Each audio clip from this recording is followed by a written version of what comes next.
If the world were like a Sleep Number mattress, everything would adapt for your comfort.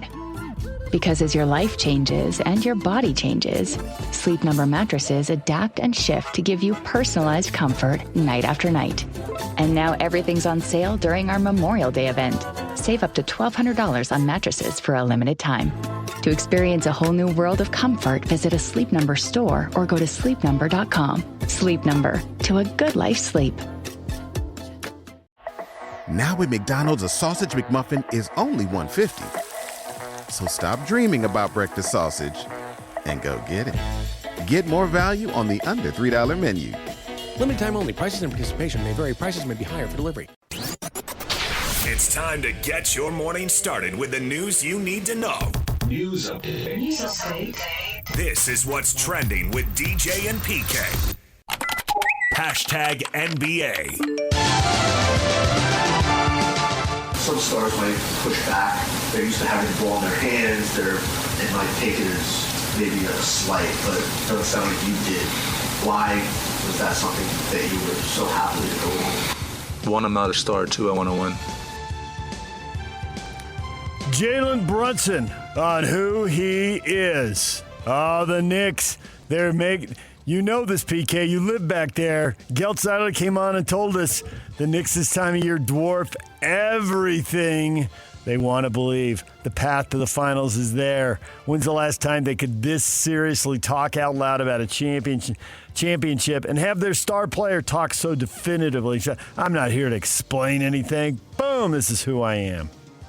Well, he said he's not a star, right? But is he a winner? He's not a star. He views himself as a grinder. He doesn't view himself as Luka Doncic or LeBron or Wemby. Yeah. I mean, that's what people back east do. Look at me, man. I'm not a star. See? I'm just a grinder. Just trying to get through today's show. Hopefully y'all can hear me and I can hear him, and away we go. And I can hear you and I can see you in that blue, beautiful shirt and that nice coiffed hair you've got. All is well, man. You just keep going on, and you don't let all this other stuff get in the way, particularly when the goal is in sight. You know, everybody talks about outside noise. I'm going to start a podcast, and I'm going to call it Inside Noise. And the whole thing is going to be come on in. Right? Inside Noise, IN. Come on in to my world. What do you think of that? I think it's a good idea. I think you should do it. I need a podcast. I feel so naked and so unfulfilled without a podcast. Man, I have so many things to say right now. I'm trying to decide whether I should derail the segment or not. This is the segment. How is anything derailed? You can't had a podcast what once upon a time, there, is. sir.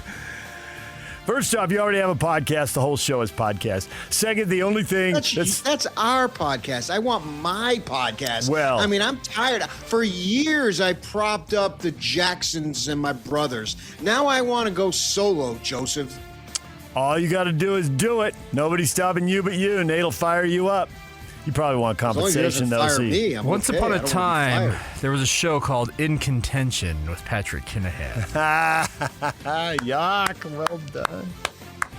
Yeah, but then like 2 weeks later, the thing blew up. We can bring it back around, though. I want something that's going to be, I'm going to call it Inside Noise. What do you think of that? We can rebuild him. 2 games tonight. Cleveland Cavaliers, Detroit Pistons, 5 o'clock. Game 6 in Cleveland. They can win the series or back to Detroit for Game 7 Sunday. And the Spurs have 3-2 on Minnesota. They can win the series at home tonight or back to Minnesota Sunday. Both those games are on Prime Video tonight, 5 and 7:30. You feeling like they're going to close it out? Anybody coming back from 3-2 here, or the Cavs and Spurs, now that they won the pivotal Game 5, ready to win it? Whether it's 6 or 7, who cares? When we get back here Monday morning, do you think the Cavs and Spurs will have advanced? Oh, I think the Spurs definitely are the better team. Yep. So the other one, I think, is a 50-50. I've been saying it all along. Now, I hope the visitor wins both just for the opportunity to have a 7th game. I mean, I don't really care who wins either of these series. I have no attachment to either team. But just from a basketball fan standpoint, 7th games was so much on the line deep into the playoffs. You know, I think you get to the 7th game of the second round, you are deep into the playoffs. And you want that opportunity, obviously, to get to the conference final. But, I mean, everybody's got Oklahoma City and San Antonio in the conference final, as the de facto NBA final, for that matter. So I have no reason to stop on the other one. And this Cleveland-Detroit one, thought it was a flip. And who's going to play better that particular night? Who's going to make the opportunities to take advantage of winning the game? And then possibly, obviously now series is on the line for both teams. You know, Detroit can make a case they should be up 3-2, but they're not. But it's not like they should have any lack of confidence that they can't win. Next general manager of the Philadelphia 76ers will have a mandate to take a collaborative approach to winning and chasing an NBA title after Daryl Morey's firing. Bachmeier, who's overseeing the GM search, said this is a blue blood organization. We're committed to winning. You need good people that are in harmony. He didn't specifically say Daryl was doing his own thing, but hard to hear that and not think anything else. So Bob ran the Warriors by committee. Jerry West had a big say, right? He was in harmony with others, so pointing the finger at Daryl Morey. Bob Myers guy. Yeah. You love Bob Myers. I don't know that I do, but okay. The smartest thing he did at Golden State was bring Jerry West aboard and let him have a big say. The Warriors coaching staff will look different under Steve Kerr next season. The top assistants, Terry Stotts and Jerry Stackhouse, will not return. Their contracts expired. Both are looking for head coaching opportunities elsewhere. DJ and PK. Hashtag NFL.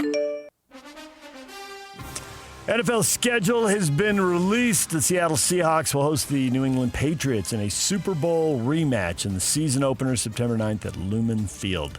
First Super Bowl rematch we've had in the opener in a decade, but we're getting it this year. I can't imagine that you were watching the marathon show reveal or schedule reveal show last night. I did not even know there was a marathon schedule reveal show until right now. Oh, really? I was channel surfing around and hit it, and it was there was too much. I just don't know how the NFL puts together such a great sketch. Okay, click. Thanks. Bye.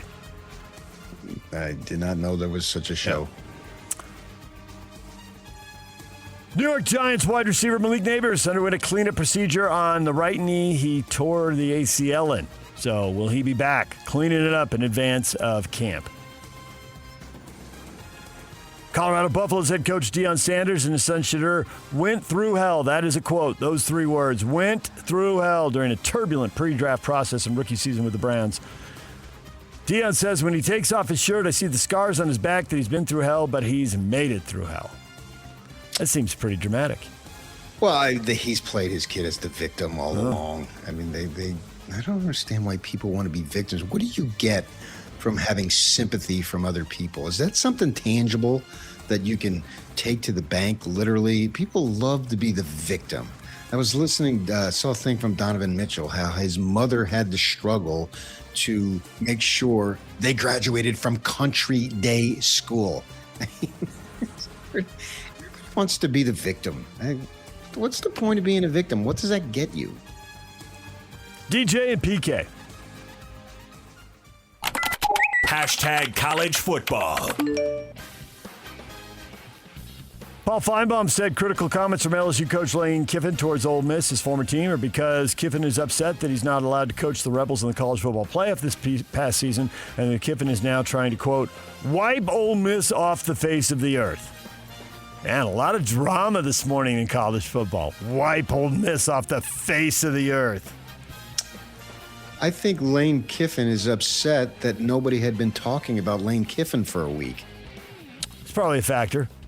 And this is a way to get the attention back on Lane Kiffin. This guy is a genius at having most of the stuff around him focus on him. You don't use social media the way he does unless he's trying to do exactly what you just said, PK. I would pay you money, DJ, to go on social media shirtless. Not happening. DJ and PK.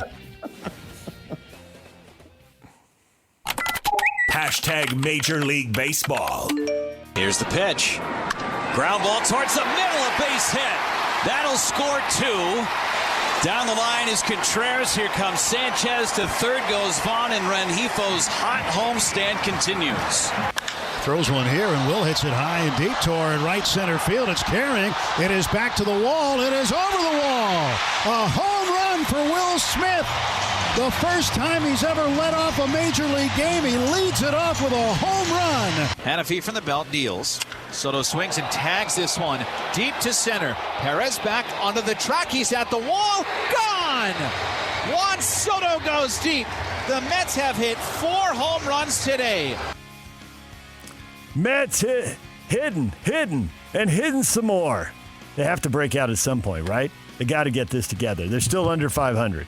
9-4 win over the Tigers, but they're still 7 games under. Well, I think that over the course of 162, baseball is the great equalizer. And a lot of times you end up being who you are. There was a guy, I think his name was Davis, hit a big home run in the World Series when Cleveland was playing the Cubs. And he had gone to Deer Valley High School in Glendale, Arizona, where I student taught. And he had, I think it was 3, maybe 4 years in a row. His batting average was exactly the same. So a guy like Juan Soto, who we just played here, obviously, then he's a player, right? So he's going to have hot streaks. Now, the Mets as a team, maybe they have been overvalued in terms of talent. But, yeah, I think the individuals will end up most likely. Occasionally you have bad seasons and so forth, but usually in this sport that you are who you are. You want somebody who's hitting and kept hitting? The Cincinnati Reds, 15-1 winners over the Washington Nationals at home. They absolutely battered the Nationals.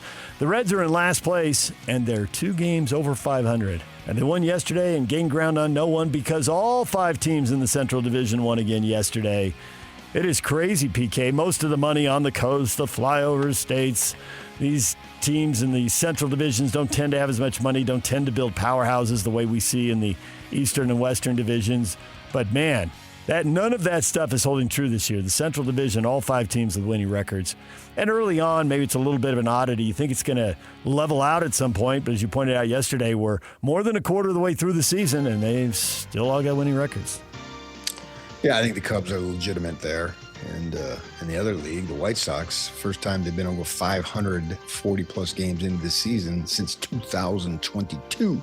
Their over-under was like 67.5. And they are a lot better this year, and good for them. And they got the Rookie of the Year, the Japanese kid who's bombing home runs left and right. White Sox hot. They've won 8 of the last 9 at home. The Cubs have won 15 in a row at home, and they're going to meet this weekend. We got a lot of the interleague rivalries happening. The Cubs are going to Comiskey to play the White Sox this weekend.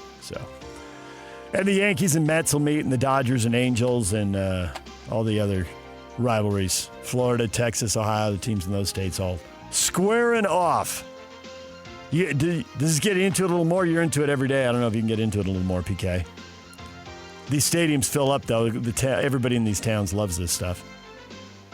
You're talking about specifically the interleague play? Yeah, well, not just the interleague play, but the interleague play on the weekends when you're playing your cross-town rival or your in-state rival. The Cleveland and Cincinnati are playing, Texas and Houston playing. There's an interleague game every day, basically. There has to be with 15 teams, yeah. Right. You're talking about the rivals. I meant to say that. I didn't. There's like 10 clarify. Teams that don't really it's have a little different. Yeah. And the fans have responded. The fans have spoken. Yep. And they want it every fans, ultimately, the game is for them, right? You need them to be involved. And if they're involved and you draw 10 to 15,000 more folk, absolutely. I went to an Angel-Dodger game one time here a few years back when we were down for Pac-12 Media Days, and the place was packed. Yeah, and you can feel it was something a little different of the, not necessarily the humdrum, but the routine of 162.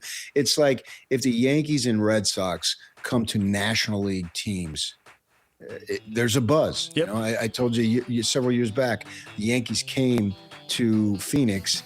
My sister bought tickets for all 3, went to one, sold the other 2, and she made a bundle. Yeah, nice. You're a Michigan guy. Detroit-Toronto, is that a legit rival, or they just throw them together? They're close enough. It just has to do, and they got to play somebody. Yeah, I don't know if it's a legitimate rival. I can't speak to that specifically, but obviously the geographic distance, as it is a lot of places. We used to joke with my wife's family, no matter where you were, Detroit was 4 hours away. Chicago, Cleveland, Cincinnati, everywhere. Oh, it's just 4 hours away. And we made that joke with them. Whether it was or not, I didn't know. But they always said, oh, yeah, everything. Yeah, it's not that far. It's just like driving from, Provo to St. George or something. So I can't speak that there's a specific rivalry, but that's my father-in-law, who was born and raised in Switzerland, actually entered the U.S. through that path, which is then obviously where he met my mother-in-law. Nice. That reminds me of the movie The Jackal, the remake with Bruce Willis. That's how he entered. Good movie. Yeah, because it is so close. Yep. Yeah. Sailed in a race. It's pretty slick. Bees and El Paso continue their series tonight. Tony Park's on the call. Listen at 6:30 here on 1280 The Zone. DJ and PK. Hashtag RSL. RSL takes on the Colorado Rapids tomorrow night. First leg of the Rocky Mountain Cup. Colorado, not off to a terrible start, but not really a good one. A little below average, kind of playing C-minus soccer here out of the gate. Great chance for our RSL to put 3 more on the board. We will talk with Pablo Mastroni, RSL head coach, coming up in our next segment. And the Utah Royals, unbeaten in the last 7, take on Racing Louisville at America First Field. Pablo's at 9. Sorry. The game's at 7:30. I thought that's early. I know. That's early for Pablo. That's the thing. The game's 7:30 tomorrow night. Pablo's coming up at 9 a.m. Utah Royals, Sunday. They'll be at America First Field. 6 o'clock kickoff with the Racing Louisville. See if they can stretch that streak to 8 in a row. DJ and PK. Hashtag golf. Scotty Scheffler among 5 players sitting atop the leaderboard at the PGA Championship at 3 under after first round play. Second round play already underway outside of Philadelphia. About 45 minutes or so outside of Philadelphia at the Aronimink Golf Club in Pennsylvania. Scotty Scheffler near the top of the leaderboard. I saw the Golf Channel was doing it was actually CBS because I was here and Yak and I were watching it. And they had a whole thing about his strokes per round and strokes per round versus the field. And it was pretty clear that Scotty Scheffler crushes it on the weekend and you have to get him early. And in this tournament, they did not get him early, PK. So if it holds to form what he's been doing this year, he tends to start slowly in those first 18, do a little better on Friday, and then play really well on Saturday and Sunday.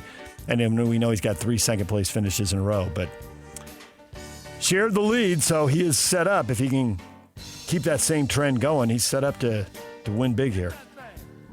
Yeah, we shall see. I mean, you never know with golf. I mean, Rory blew up yesterday, and they asked him about it, and he responded with an expletive. Yeah.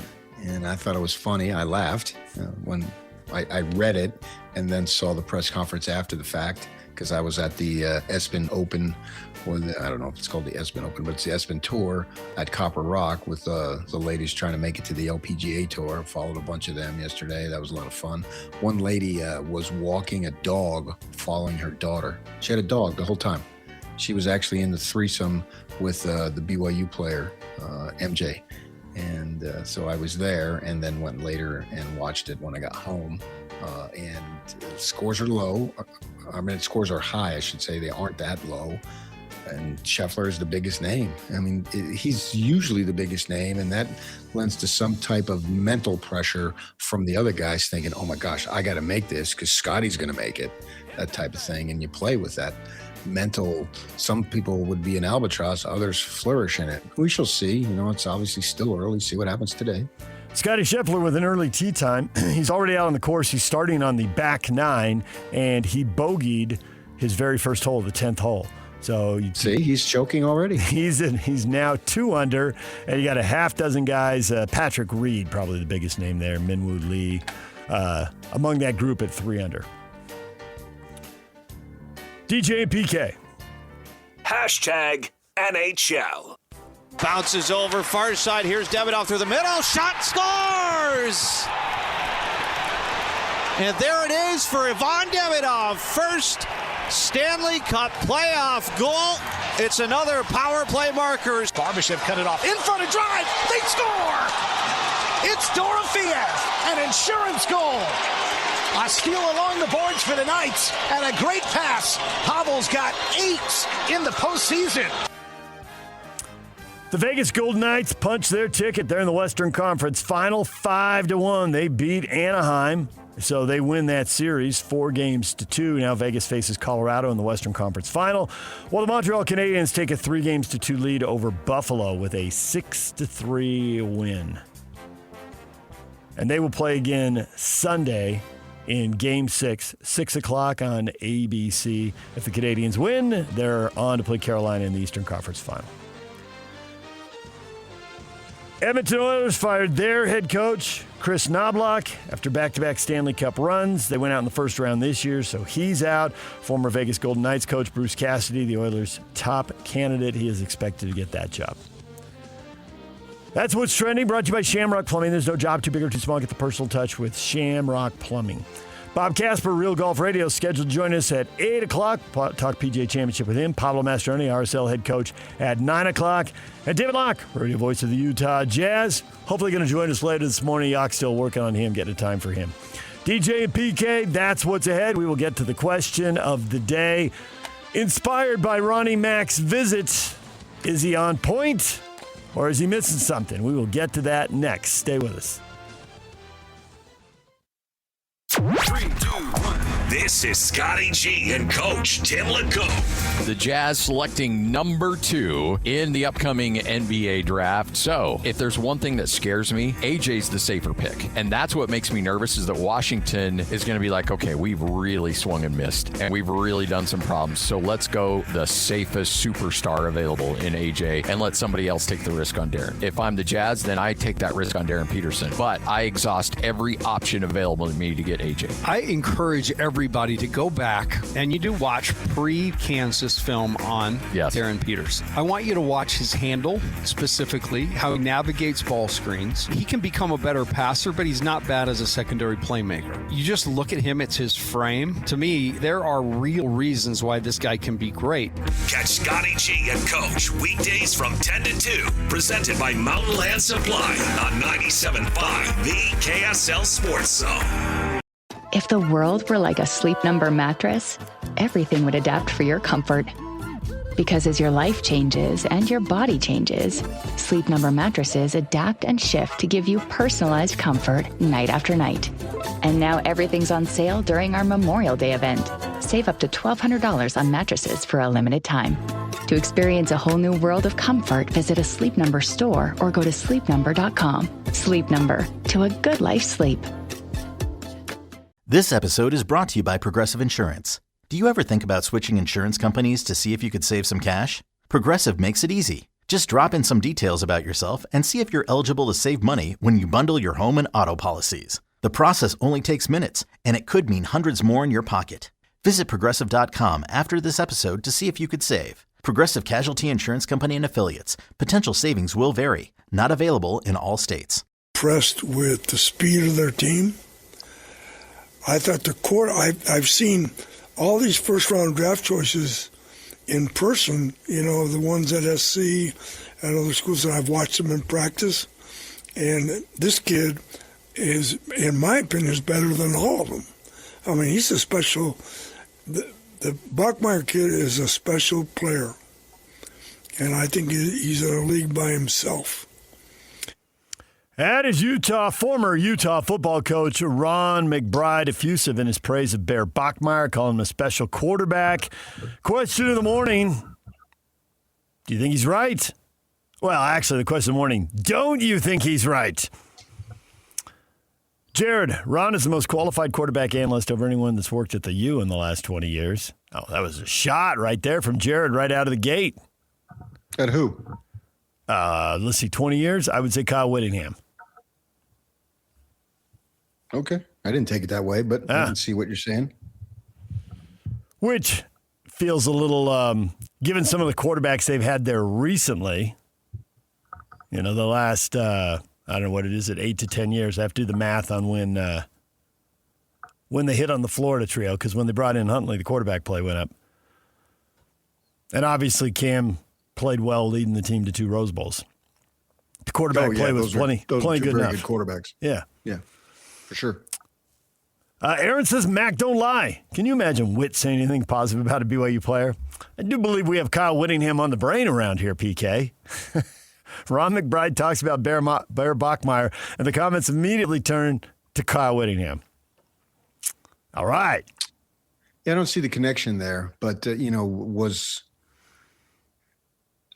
was something that was 30 years, almost 20 plus years since Ron had coached at Utah, and he's been out of coaching. He's 87 years old now. He's been out of coaching for a long time, but he is a football lifer through and through.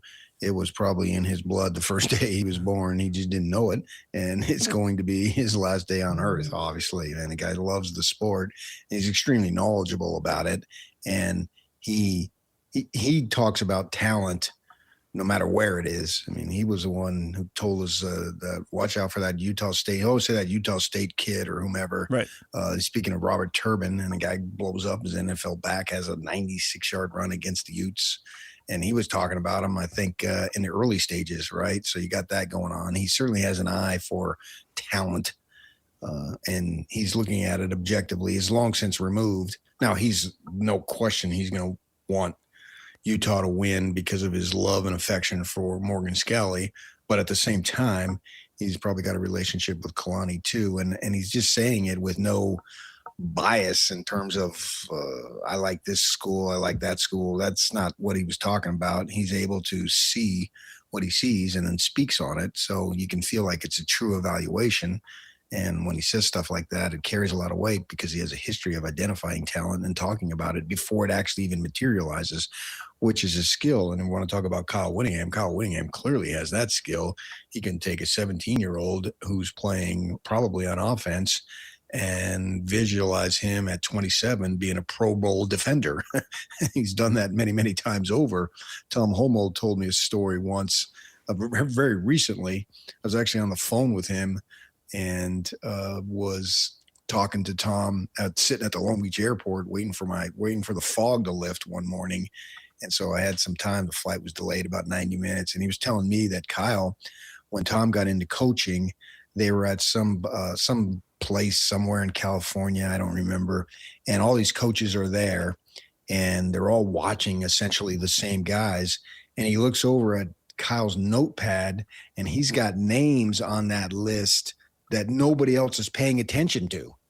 And I don't even remember the names, but the point he was making is that guy knew how to identify talent, see things that others couldn't.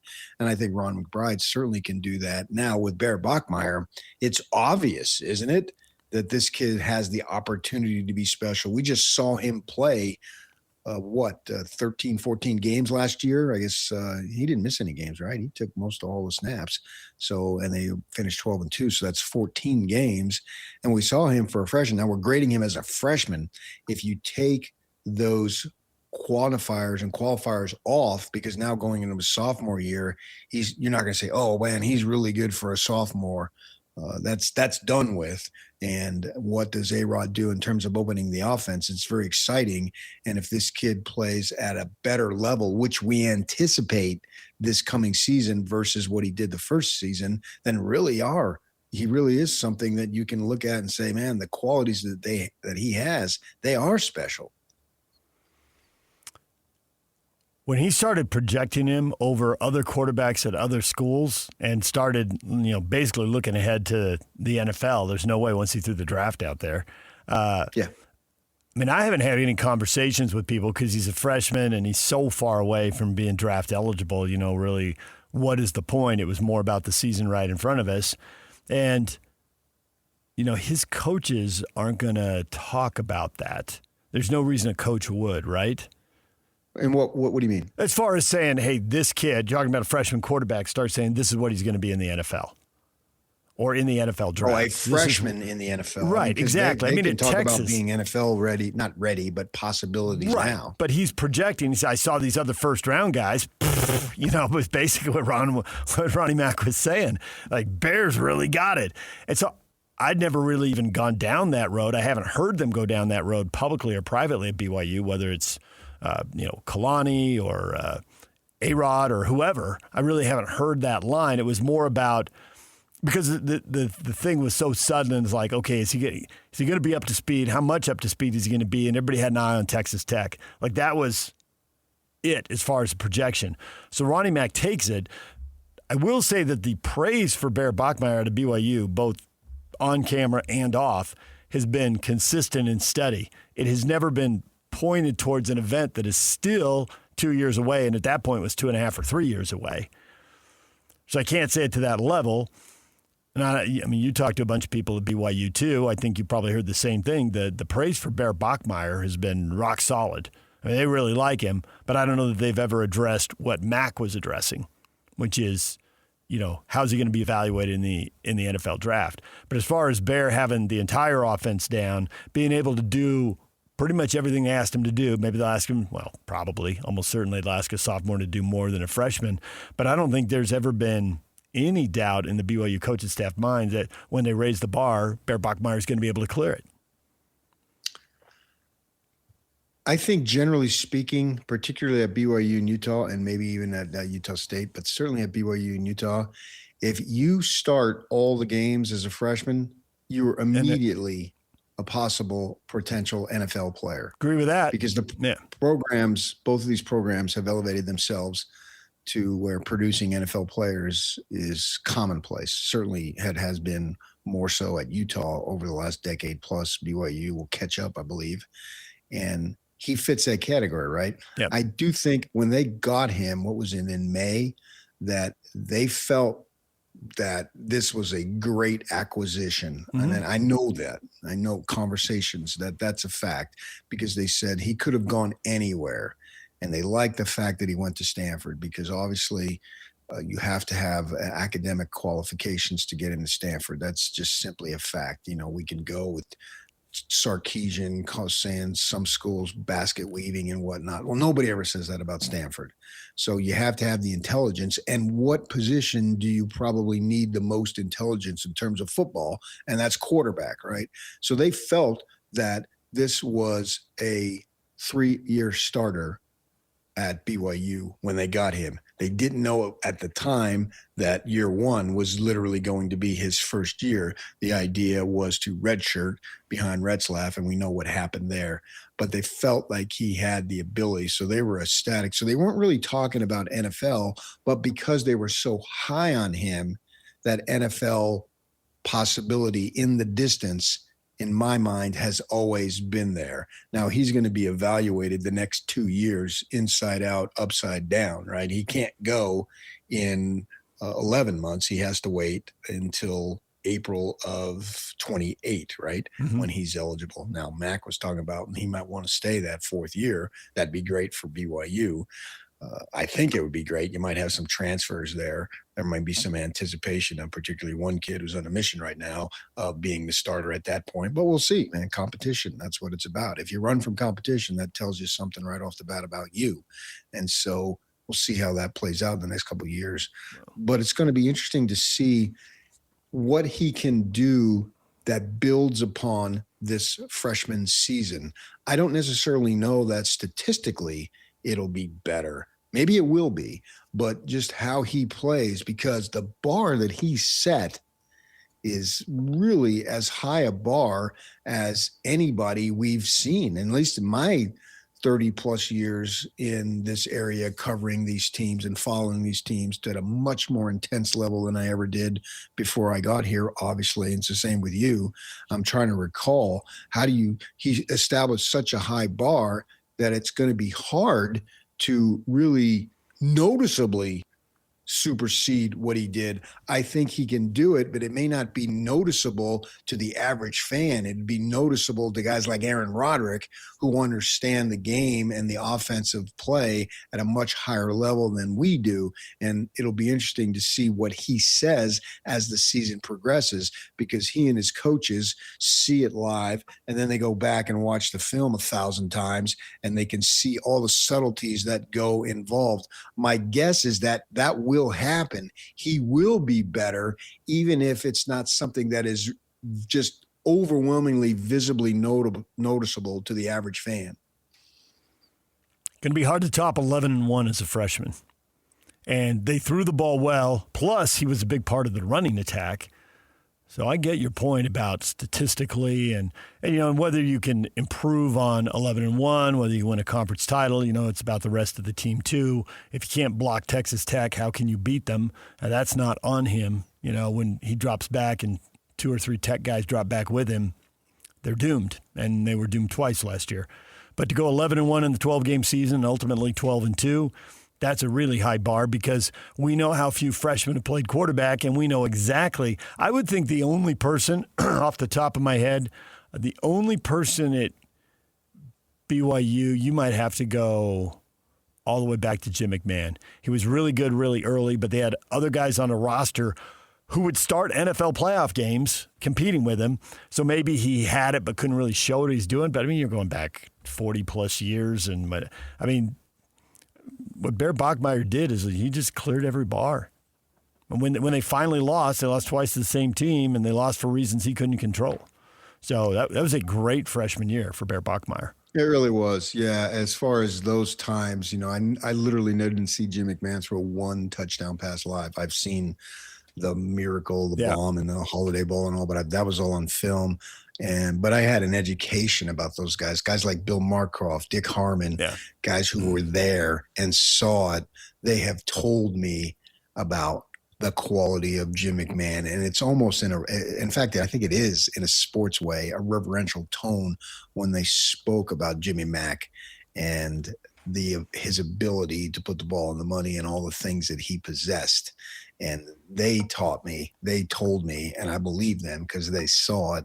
So I don't know, but I didn't know that he got a lot of playing time as a freshman. I just know that the people who saw him raved about him as a quarterback. Obviously, I saw him in the NFL. I just didn't see him in college at that time. Games weren't on as much and so forth. I had really no interest in following them. I was following the Pac-10 at that point and wasn't really paying attention to what was going on in the WAC. It wasn't my thing. But I've learned so much about him and have come to admire his college career, even though I never saw it. Bear, maybe when it's said and done, he's going to hold all these types of records. I think that the probably not necessarily the passing records and so forth, because they really run a pro-style offense now, and they're not throwing the ball all over the place. You look at L.J. Martin. He's the returning MVP, right? Offensive Player of the Year, if I remember. And so as long as he's healthy, we're expecting him to have a massive season. And Bachmeier would probably be the first guy to say, yeah, LJ, have a massive season, because for him, it's about winning. And statistics are hollow unless it's accompanied by a win. And that's where they're after. And that bar has been set so stinking high for the Cougars now, to where a loss is such a big deal. It's so crazy, man. A couple years back, when Retzlaff was taken over, we were just talking about them being potentially bowl eligible. That was the goal. Find a way to get to 6. Well, they blew past that in the first 6 games that they got. They were already bowl eligible. And then last year, well, maybe not just bowl eligible, but nobody really knew for sure. Well, they blew past that in the first 6 games. And so to think where this program has come and the talent that they've been able to put out there has really been amazing. And I think it's something that it's almost been underappreciated, which is a lot of the times when you're going through something awesome, it doesn't really get recognized to the level it should until it's over. Yeah. And their run isn't over. Now, in fact, you can argue their run, certainly with Bachmeier, the best is yet to come. If it was McMahon at BYU, the best freshman year at Utah is Scott Mitchell. And I don't know that he was that as a freshman, they knew he was going to be awesome. The team obviously didn't have success. The defense wasn't nearly good enough. I think he was turning heads as a freshman, but I think he really blew up as a sophomore. But you should probably ask him about that at some point, I guess. So, yeah, Bear Bachmeier, right, there's not a lot of text him right now. There's go ahead, hit him up. Hey, how awesome were you as a freshman? He'd be like, what? Good morning. What are you guys doing?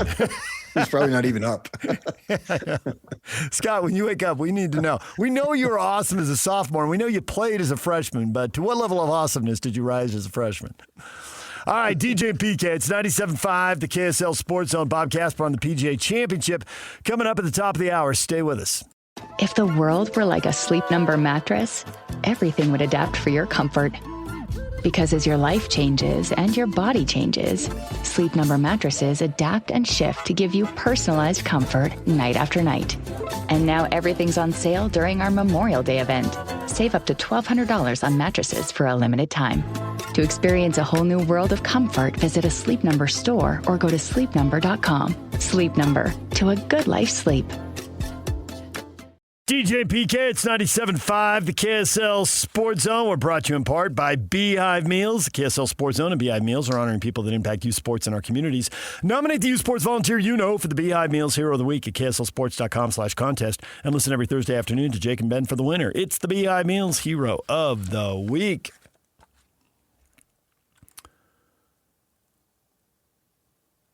A lot of people weighing in on Bear Bachmeier and his future. We will get back to that. The weekend is coming up, PK. The weekend is upon us. Can you still believe the Jazz didn't get screwed in the lottery? It's an amazing week. That was Sunday. Have you adjusted mentally, people? Brandon, well, there's still time for the Jazz to mess this up. All right, Brandon. Way to find the black lining in the silver cloud. Reverse that. Come on, man. Something good happened. I get it may not be perfect and there are no guarantees, but didn't something good just happen? I'm pretty sure that's what I saw. I saw something good happening for Jazz fans. Well, I think it goes above and beyond good. It has something that could be a franchise talking point for 50 years from now, because they went through a 4-year deliberate losing, right? And the last 2 years obviously have been big time in terms of trying to lose. It's never been done to this level in franchise history, and certainly franchise history, the Utah franchise history has been pretty solid over the course of when they moved here. Was it 78, 79, somewhere in there? The only thing this compares to is the first 5 seasons here. That's the only thing that you could compare to. And those teams didn't lose 60, which these teams did twice. Right. And so we went through 4 years of this moment, and this moment happened at the end of the 4 years, and it followed something or was preceded by something which you can consider a massive trade in getting a caliber player of a Jaren Jackson. I don't know. I'd have to look at all the trades that they've ever made, but they've ever acquired someone of this caliber. Obviously, they got Mitchell and Gobert, but they were rookies. Jaren Jackson is an established commodity. Those two players that I just named grew into something very good, but Jaren Jackson arrives here at something good, and then just 3 months later, basically, they get the number 2 pick. Now, if they get the Cathedral of the DeBonces, then that will be even something way cooler. So you've got that opportunity, because don't forget, I believe his ceiling is as high as a cathedral ceiling. So if they acquire the Cathedral, then he blows up and does what we anticipate. This is something going forward there that would be a recognizable turning point for decades to come, and especially if they should put it together and go from here and win the whole thing. And this moment that was last Sunday, and then following, you get to June 23rd, I think the draft is, and they do what they do. It's something that could be pointed back toward for generations to come. So it has the possibility to be as big as you want to dream it as being as big of, or whatever I'm trying to say. You get the point. trying to do the math on Stockton and Malone. That was more than 40 years ago they were drafted, and people still talk about and reference them. Not just Jazz fans, like people around the NBA will reference them, right? And so, to your point, it sounds dramatic to say they'll be talking about this in 50 years. Well, Stockton and Malone, if they're getting talked about in 2034 and 2035, that'll be the 50-year mark, and I don't see any reason they wouldn't be. Well, the statues are still going to be there, right? I mean, you walk on that side of the plaza, whether it's a concert or whatever it might be. It's doTERRA with the oils. I miss those days of being over there and smelling those oils throughout the arena when we were doing the show. Could you oil up one of these times here so I can feel like I used to? It's been a bad hour. Oil up and take your shirt off for social media. I don't know where we're going to the next hour, but this is not trending well for me, Yak. Got some guests lined up, so that'll help. I think so. It's definitely Friday, we would though. know that the oil people were in there, and we'd be able to smell it, and it always smelled a little more beautiful. I felt a little cleaner somehow, even though I've never done any of that stuff. And everybody sees the statues anytime you go over to the arena from that, the south east side. And so clearly they'll be talking about it 10, 20, 30 years from now, however long there's a Jazz and there's an Earth, I guess. So with that in mind, this has the opportunity. It's not there yet. It's not close to being there yet, but it has the opportunity. And this is the culmination. This is what they did with the intent of having this happen. I wonder if you were go to these guys, the Angels. Now, Austin wasn't there the whole time, but his father has been, and the ownership, if you would have said, okay, back in 22 was it? We'll start this process and we'll end it with getting Jaren Jackson and then the number 2 pick in a year in which the draft is supposed to be all that. I wonder if they would have said, okay, it'll be awful during the 4 years, but we'll do it. DJ PK, it's 97.5, the KSL Sports Zone. When we come back, Bob Casper joins us, Real Golf Radio. We'll update the leaderboard, see what he thinks of Scotty Scheffler's chances. That's next. Stay with us. This episode is brought to you by Progressive Insurance. Do you ever think about switching insurance companies to see if you could save some cash? Progressive makes it easy. Just drop in some details about yourself and see if you're eligible to save money when you bundle your home and auto policies. The process only takes minutes, and it could mean hundreds more in your pocket. Visit Progressive.com after this episode to see if you could save. Progressive Casualty Insurance Company and Affiliates. Potential savings will vary. Not available in all states.